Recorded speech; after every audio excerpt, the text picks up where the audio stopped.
গজল একটু মন দিয়ে শুনতে হবে। এই গজল থেকে যদি আমাদের চেতনা না আসে তাহলে কাল কিয়ামত পর্যন্ত যদি আমি গজল গাই তারপরে মানুষের মনে চেতনা আসবে না, মানুষের মনে পরিবর্তন আসবে না। এই গজলটা শুনতে হবে, একটু মন দিয়ে শোনেন। যদি গজলটা ভালো না লাগে তারপর চলে যাবেন, আপত্তি নেই, তবে শুনে যান। আল্লাহ পাক কালামুল্লাহ শরীফের মধ্যে বলেন, কুল্লু নাফসিন যায়কাতুল মাউত, প্রত্যেক প্রাণীকে মৃত্যুর স্বাদ গ্রহণ করতে হবে, কেউ আগে আর কেউ পরে। আজ আমি ইমরান, আমি এখানে গজল বলছি, এখান থেকে বাড়ি পর্যন্ত ফিরে যাব কোনো গ্যারান্টি নেই, রাস্তায় আমার মৃত্যু হয়ে যেতে পারে। কাল সকালে হয়তো আপনারা খবর পাবেন যে ছেলেটা কালকে দাঁড়িয়ে দাঁড়িয়ে গজল বলছিল সে ছেলেটা দুনিয়াতে আর বেঁচে নেই। বা আমি বাড়ি যাব, এখানকার কমিটি ভাইরা আমাদের ফোন করে বলবে, ইমরান ভাই কাল তোমার গজল শুনছিল এক ব্যক্তি, সেই মানুষটা দুনিয়াতে আর বেঁচে নেই।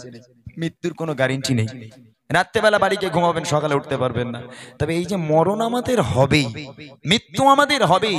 ভাই কি হারে যে অ্যাক্সিডেন্টে মানুষ মরে যাচ্ছে, একটু ফেসবুকটা খোলেন, বুঝতে পারবেন প্রত্যেক দিন কারোর মাথার উপর থেকে, কারোর পেটের উপর থেকে এরকম রাস্তায় পড়েই আছে, পড়ে শুধু শুয়েই আছে, শুধু শুয়েই আছে। কি মুর্শিদ, আমরা দেখছি সব সময়। তো এখন একটাই কথা, এই যে মৃত্যু আমাদের হবে, মৃত্যুর পর আমাদের অবস্থা কি হবে জানেন? এইটাই আপনাদের শোনাবো। এই গজলে যদি চেতনা না জাগে কোনো গজলে আসবে না। একটু শুনে দেখেন, তারপর বুঝতে পারবেন মরণ তো আমাদের হবে, তবে মরণের পর আমাদের অবস্থা কি হবে। কবি ছন্দের মাধ্যমে লিখছে, দেখেন।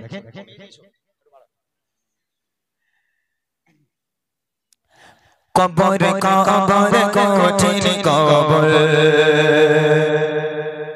সঙ্গে কে হো রবে না,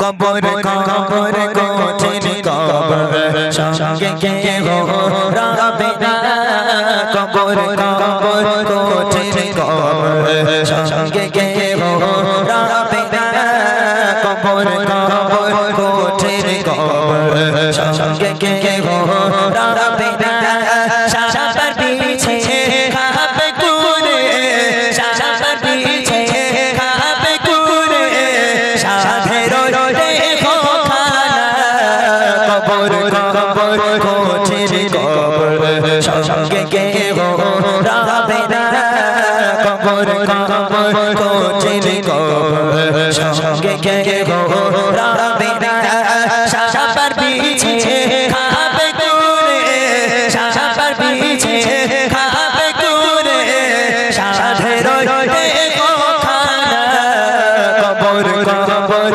কঠিন কবর, সঙ্গে কে হো রবে না, কবর কবর কঠিন কবর, সঙ্গে কে হো রবে না।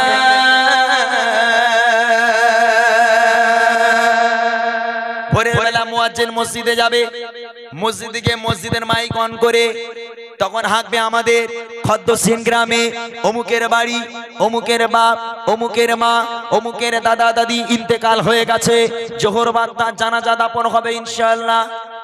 মুয়াজ্জিন মাইকে হেঁকে দিল, সারা এলাকার মানুষ শুনলো, কে মারা গেল, কে মারা গেল, শিগগির দেখ, ছোটাছুটি বাঁধাবে।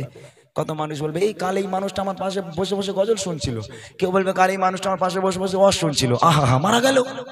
আপনাকে দেখতে কত মানুষ আসবে আপনার বাড়িতে, আপনাকে গোসল দেওয়া হলো, সাদা কাফন পরানো হলো, খাটিয়াতে শোয়ানো হলো, এখন খাটিয়ার পায়া ধরে জানাজাতে নিয়ে যাওয়া হলো, জানাজা হয়ে গেল, কবরস্থানে আপনার লাশ নিয়ে চলে যাওয়া হলো, বিসমিল্লাহি ওয়া আলা মিল্লাতি রাসূলিল্লাহ বলে আপনাকে কবরে শোয়ানো হলো। মেয়েরা তো যায় না কবরস্থানে, ছেলেরা যায়, তাই মেয়েরা বোঝে না কবরের জিনিসটা কি। তবে যারা ছেলেরা যায়, যখন লাশকে শোয়ানো হলো তারপর বাঁশ দেওয়া হয়, এদিক দেওয়া হয় না বাঁশ, বাঁশ দেওয়া হয়, বাঁশ দেওয়ার পর হয় চ্যাটাই দেওয়া হয়, নাহলে কলার পাতা দেওয়া হয়। তারপরে দেখবেন ছোট্ট ছোট কিছু ছিদ্র থাকে না, কোন একজন ব্যক্তি একদিন মাটি দিতে গিয়ে ওই ছোট্ট ছোট্ট ছিদ্র পাওয়া যাবে না, ওই ছিদ্র দিয়ে একবার কবরের তলায় উকি মেরে দেখবেন রুহু পর্যন্ত কেঁপে যাবে, রুহু পর্যন্ত কেঁপে যাবে। ওই কবরে আমাকেও যেতে হবে, আজ না হয় কাল। কি করে যাব? সবাই মাটি দিয়ে চলে গেল। 40 কদম যাওয়ার পর মুনকার নেকির ফারিস্তারা নেমে এলো। মুনকার নেকির ফারিস্তারা এসে কি করবে? কবি লিখছে, দেখেন, মসজিদে এলান হবে জোহরেতে জানাজা, জোহরেতে জানাজা, সারা জীবন আয়েশ আরামে করেছো নামাজ কাজা, করেছো নামাজ কাজা, কি যে উপায় হবে তোমার, কি যে উপায় হবে তোমার, তওবা পড়া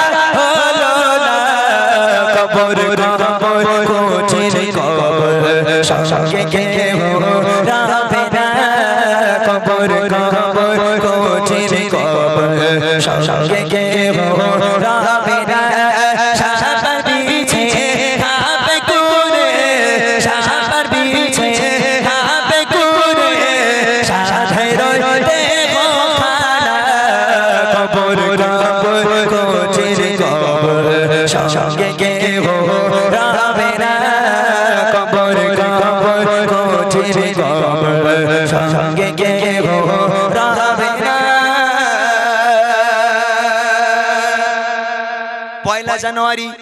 পয়লা জানুয়ারি পড়ার সাথে সাথে যুবক ভাইরা তারা বড় বড় গাড়ি ভাড়া করে, বড় বড় ডিজে বক্স তোলা হয়, বড় বড় ডিজে বক্স তুলে পিকনিক করতে যায়, ঘুম ঘুম করে মাটি কাঁপাতে কাঁপাতে সারা এলাকা হতে যায়, সারা এলাকার মানুষকে একদম মাথা খারাপ করে দেয়, ঘুম ঘুম করে খালি আওয়াজই হচ্ছে, কিছু বোঝা যায় না।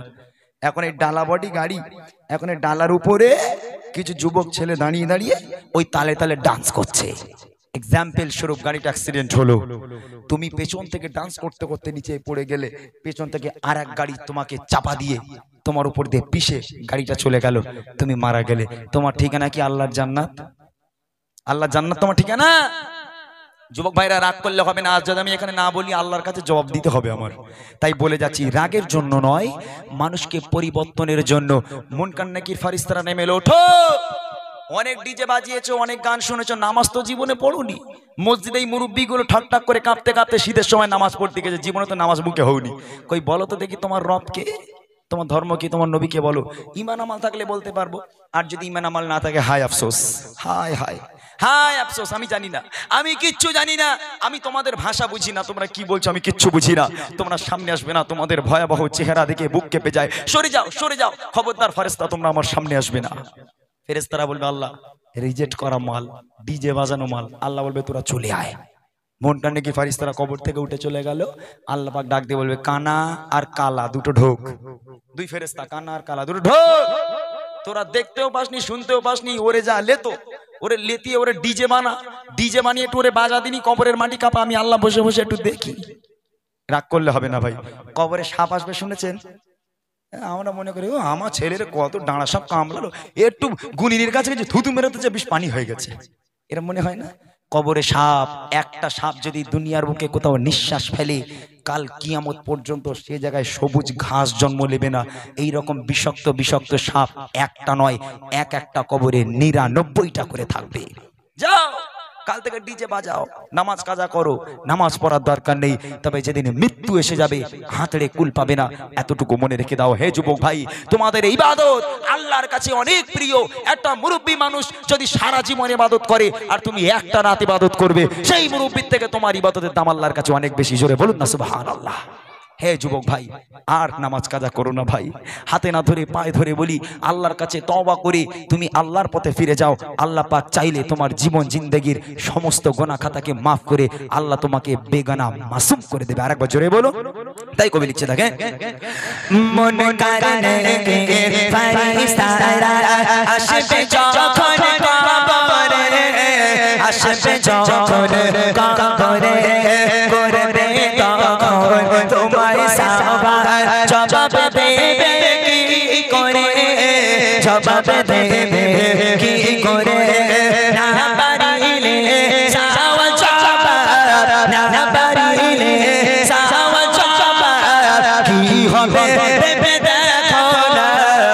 কবর কবর কঠিন কবর সঙ্গে কে রাবে না, কবর কবর কঠিন কবর সঙ্গে কে রাবে না, সাপার বিছে খাবে কুরে, সাপার বিছে খাবে কুরে, সাধে রইতে খানা, কবর কবর কঠিন কবর সঙ্গে কে রাবে না, কবর কবর কঠিন কবর সঙ্গে কে রাবে না, কবর কবর কঠিন কবর সঙ্গে কে রাবে না।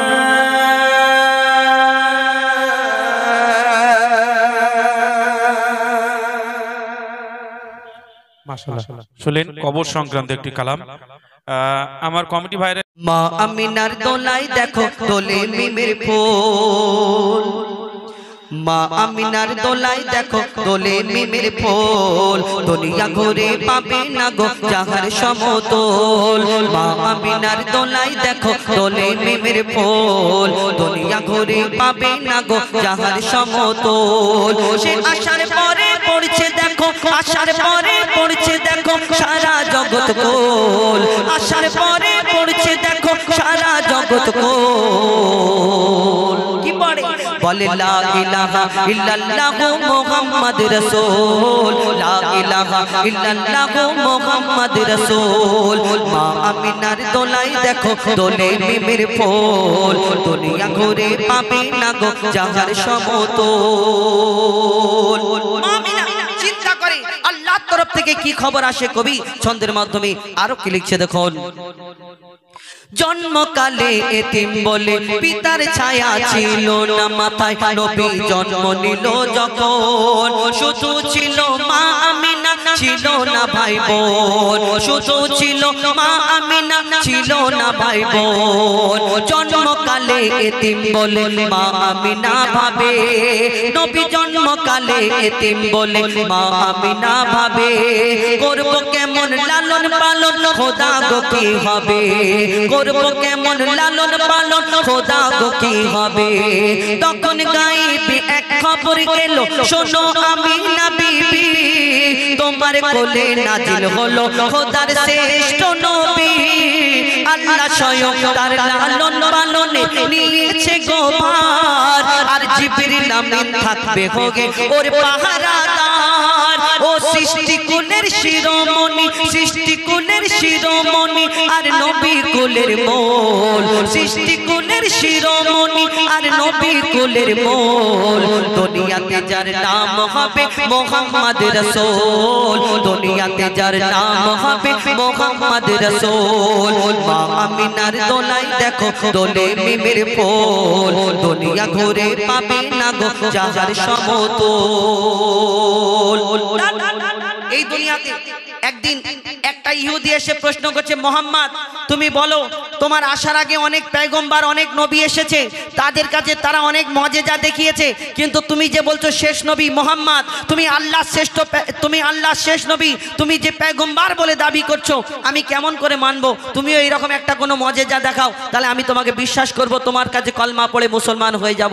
তখন ওই পকেট থেকে একটা খেজুরের দানা, খেজুরের আটি বার করে বলে, মোহাম্মদ শোনো শোনো, এই খেজুরের দানাটা তোমাকে দিচ্ছি, একদিনের মধ্যে যদি এই দানা থেকে একটা গাছ বের করে দেখাতে পারো, তাহলে আমি তোমাকে শেষ নবী মোহাম্মদ বলে আর কলমা পড়ে আমি মুসলমান হয়ে যাব। আমার নবী মিচকি হেসে বলে, ও ইহুদি ভাই শোনো, তুমি এই খেজুরের দানাটা দিচ্ছ, এই দানা থেকে শুধু গাছ নয়, কালকের এই গাছ থেকে ফল হবে, খেজুর হবে, তোমাকে আমি খেজুর খাওয়াবো। ইহুদি চিন্তায় পড়ে গেলেন, ইম্পসিবল, এটা তো সম্ভব নয়, কি করে হয় একদিনে গাছ হবে আবার খেজুর হবে, এটা হয় না, হতেই পারে না। আবার ইহুদি চিন্তা করছে, মোহাম্মদ আসমানের চাঁদকে যদি টুকরা করে দেখাতে পারে, জমিনের পাথরকে যদি কলমা পড়াতে পারে, তাহলে একদিনে গাছ হওয়াটাও তো সম্ভব হতে পারে, না হওয়ার কি আছে। তখন ইহুদি আবার ভয় পেয়ে গেল, কেন আমি তো মোহাম্মদকে চ্যালেঞ্জ করেছি, আর যদি সত্যিকারের গাছ হয় তাহলে আমাকে তো কলমা পড়তে হবে। ইহুদি তখন প্ল্যান খাটাচ্ছে, আল্লাহ বলে তুমি যতই প্ল্যান খাটাও, আমি আমার নবীর মান সম্মান ইজ্জত সবসময় উপরে রেখেছি আর রাখবো। সেদিন কি ঘটনা ঘটে কবি ছন্দের মাধ্যমে আরো কি লিখছে দেখুন। এক খেজুর দানা নিয়ে এক ইহুদি নবীর কাছে কয়, এক খেজুর দানা নিয়ে এক ইহুদি নবীর কাছে কয়, বলে তোমায় নবী মেনে নেব এই দানাতে যদি একদিনে গাছ হয়, তোমায় নবী মেনে নেব এই দানাতে যদি একদিনে গাছ হয়। সেই দানা নিয়ে নবী আমার মাটিতে পুঁতে হাসে, সেই দানা নিয়ে নবী আমার মাটিতে পুঁতে হাসে, বলে এই দানারই ফল খাবে গোকাল ইহুদি তুমি এসে, এই দানারই ফল খাবে গোকাল ইহুদি তুমি এসে। পাবে ইহুদি সত্যি যদি এই দানাতে গাছ হয়ে যায়, সেই ভয়েতে গভীর রাতে ইহুদি দানা চুরি করে তুলে নেয়, সেই ভয়েতে গভীর রাতে ইহুদি দানা চুরি করে তুলে নেয়। ইহুদি ভাবছে না থাকবে বাঁশ না বাজবে বাঁশি, কেন আমি দানাটাই তুলে নিই, তাহলে গাছ হবে না। তাহলে মোহাম্মদকে আমি কালকে এসে প্রশ্ন করব, বলো মোহাম্মদ তোমার দানার গাছটা কোথায় গেল? আল্লাহ বলে থামো, আমি আমার নবীকে সবসময় সম্মান দিয়েছি আর দিতে থাকবো। ইহুদি তুমি যতই চালাকি করো, সেই দিন আরো কি ঘটনা ঘটে কবি ছন্দের মাধ্যমে আরো কি লিখছে দেখুন।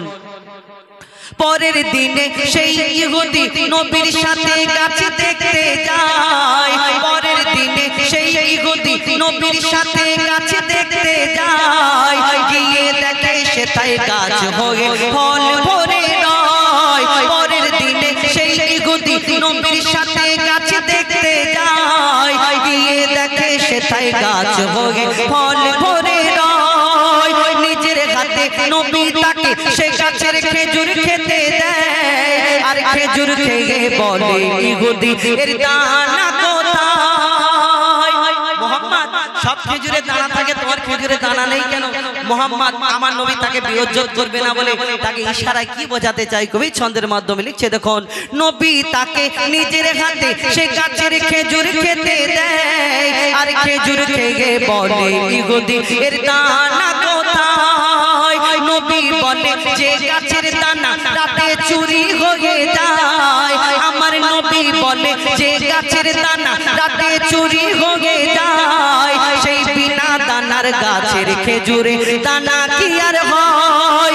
ইহুদি তখন স্বীকার করে, ইহুদি তখন স্বীকার করে মোর নবীর কাছে বল, ইহুদি তখন স্বীকার করে মোর নবীর কাছে বল। আর কি বলে? তুমি খোদা সত্যি নবী মুহাম্মদ রাসূল, তুমি খোদা সত্যি নবী মুহাম্মদ রাসূল, বলে লা ইলাহা ইল্লাল্লাহ মুহাম্মদ রাসূল।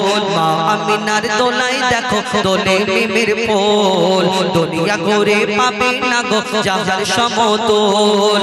মা আমিনার দোলাই দেখো দোলে মিমের ফুল, দুনিয়া ঘুরে পাবে না গো যাহার সমতল। সে আসার পরে পড়ছে দেখো সারা জগৎ কোল, লা ইলাহা ইল্লাল্লাহ মুহাম্মদ রাসূল, লা ইলাহা ইল্লাল্লাহ মুহাম্মদ রাসূল, লা ইলাহা ইল্লাল্লাহ মুহাম্মদ রাসূল। এবার আপনাদের সম্মুখে আমরা ডুয়েট কণ্ঠে যে গজলগুলো ফরমাইশ করেছি। আরশ পাকের পাক রতন, একটু ইকো কমান। আরশ পাকের পাক রতন, নূরে গড়া নূর বদন, আরশ পাকের পাক রতন, নূরে গড়া নূর বদন, যার চরণ পরশ পেয়ে ভুবন ধন্য হয়ে যায়। যে দেখে সে হয় মগন, মোর নবীজির রূপ এমন, যে দেখে সে হয় মগন, মোর নবীজির রূপ এমন, ওই রূপ দেখিয়া চন্দ্র তপন মেঘেতে নৌকায়, ওই রূপ দেখিয়া চন্দ্র তপন মেঘেতে নৌকায়। আরশ পাকের পাক রতন, নূরে গড়া নূর বদন, আরশ পাকের পাক রতন, নূরে গড়া নূর বদন, যার চরণ পরশ পেয়ে ভুবন ধন্য হয়ে যায়। যে দেখে সে হয় মগন, মোর নবীজির রূপ এমন, যে দেখে সে হয় মগন, মোর নবীজির রূপ এমন, ওই রূপ দেখিয়া চন্দ্র তপন মেঘেতে নৌকায়। আর কি বলে? পাবে না কোন মাখলুকাতে মোর নবীর মিসাল খুঁজে পাবে না।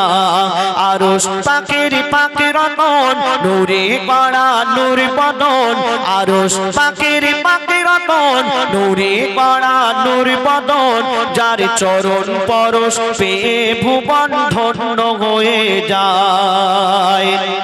একদিন মা আমিনা তিনি বসে বসে চিন্তা করছেন, কেন যে আমার সন্তানকে আমি কেমন ভাবে মানুষ করব। আমার দয়ার নবীজির আব্বা জান তিনি এই দুনিয়াতে ছিলেন না, তিনি এই দুনিয়া থেকে আমার নবীজির জন্ম নেওয়ার আগে পর্দা নিয়েছিলেন। তো মা আমিনা তিনি চিন্তা করছেন যে আমার সন্তানকে আমি কেমন ভাবে মানুষ করব। সেই সময় আল্লাহর তরফ থেকে হুর ফেরেশতারা এসে মা আমিনাকে কি বোঝাচ্ছেন শুনুন। হুর ফেরেশতারা বলছে সবাই, হুর ফেরেশতারা বলছে সবাই মা আমিনাকে ঘিরে, মাগো তুই কি জানিস তোর কোলে আজকে খেলা করে, মাগো তুই কি জানিস তোর কোলে আজকে খেলা করে। মোরা আপন ভেবে গোপন কথা, মোরা আপন ভেবে গোপন কথা বলছি মাগো তোরে, মোরেও যদি যাস করবি না ফাঁস বল না কসম করে, মোরেও যদি যাস করবি না ফাঁস বল না কসম করে। মাগো তোর মানিক হাসে যখন, হুর ফেরেশতারা মা আমিনাকে বলছেন মাগো তোর মানিক হাসে যখন, আল্লাহ ও হাসে ঠিক তখন, মাগো তোর মানিক হাসে যখন, আল্লাহ ও হাসে ঠিক তখন। তোর লালের মনে লাগলে ব্যথা আরশ দুলে যায়, তোর লালের মনে লাগলে ব্যথা আরশ দুলে যায়। কেন পাবে না কোন মাখলুকাতে মোর নবীর মিসাল খুঁজে পাবে না, আরশ পাকের পাক রতন নূরে গড়া নূর বদন, আরশ পাকের পাক রতন নূরে গড়া নূর বদন, যার চরণ পরশ পেয়ে ভুবন ধন্য হয়ে যায়।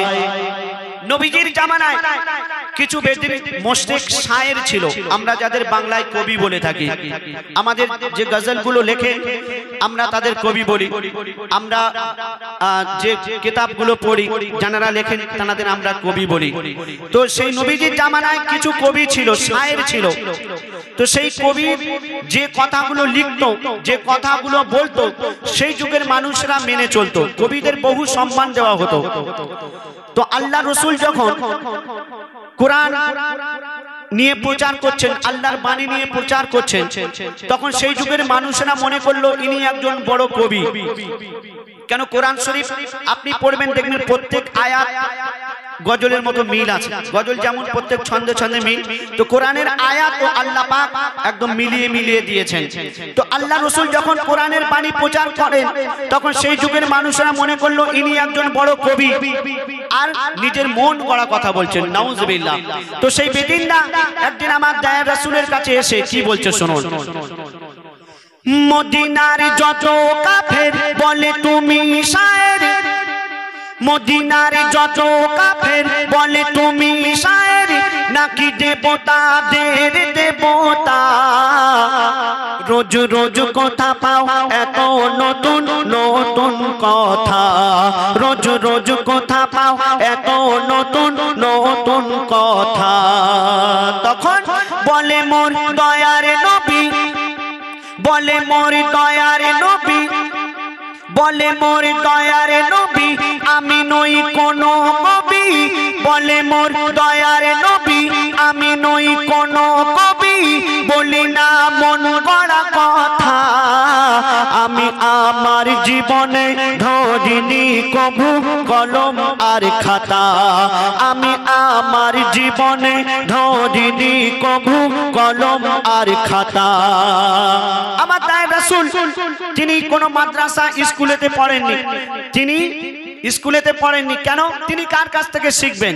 তিনি তো সবার শিক্ষা গুরু, তানার গুরুকে আল্লাহ। তো বলছে শুনুন, শোনো শোনো সকল ভাইজান, শোনো শোনো সকল ভাইজান, আমি শুনিয়েছি আল্লাহর কোরআন।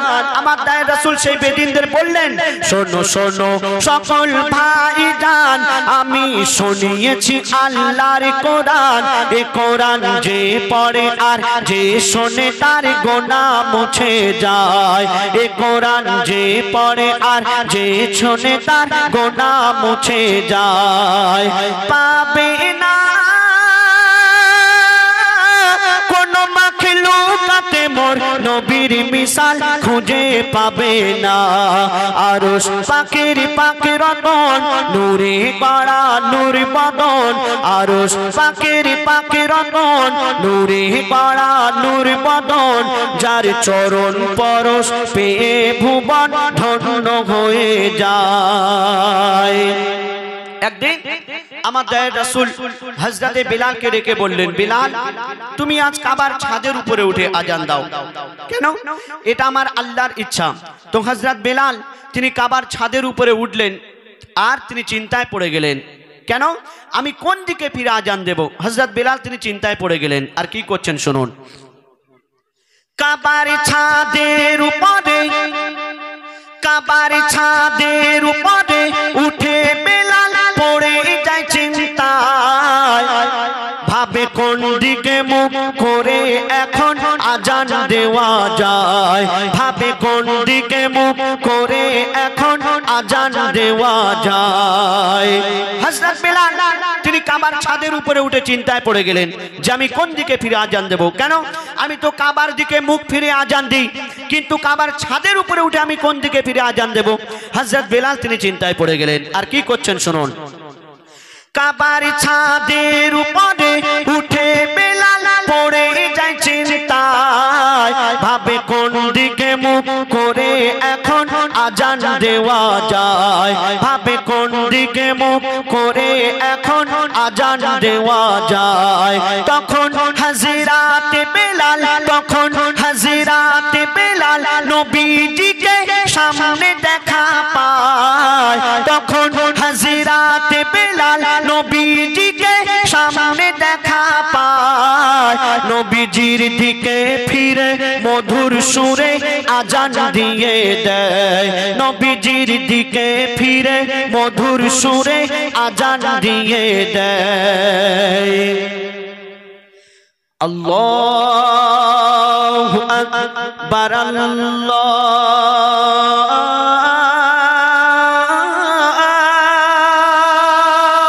আকবার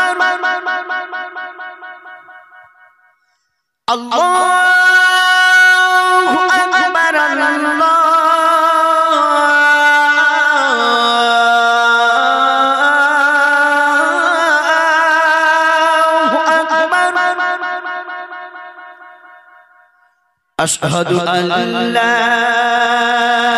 ইলাহা ইল্লাল্লাহ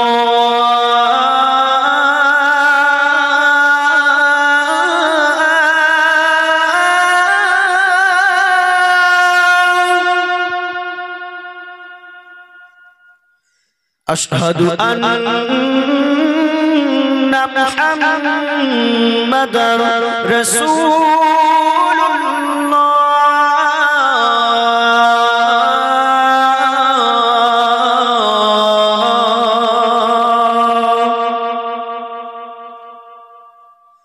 আল্লাহু আকবার আল্লাহু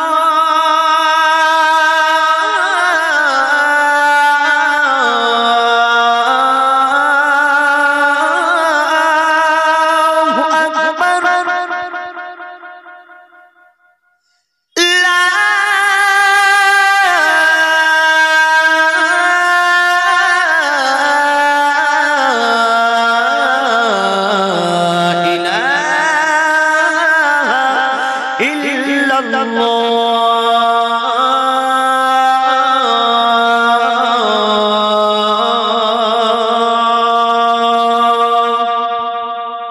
হযরত বিলাল তিনি আমার নবীর দিকে মুখ ফিরে আজান দিয়ে দিলেন আর আকাশ পানে তাকিয়ে কি বলছেন, তুমি আজ সাক্ষী থেকো মোর আল্লাহ। হযরত বিলাল বলছেন, তুমি আজ সাক্ষী থেকো মোর আল্লাহ রাসূল আল্লাহ আমার কেবলা তুমি আজ সাক্ষী থেকো মোর আল্লাহ রাসূল আল্লাহ আমার কেবলা মোর কেবলার সাথে আল্লাহ মোর হাসর যেন হয় মোর কেবলার সাথে আল্লাহ মোর হাসর যেন হয়। আরশ পাকের রতন নূরে গড়া নূর বদন আরশ পাকের পাকে রতন নূরে গড়া নূরে বদন যার চরণ পরশ পেয়ে ভুবন ধন্য হয়ে যায়। শুনলেন?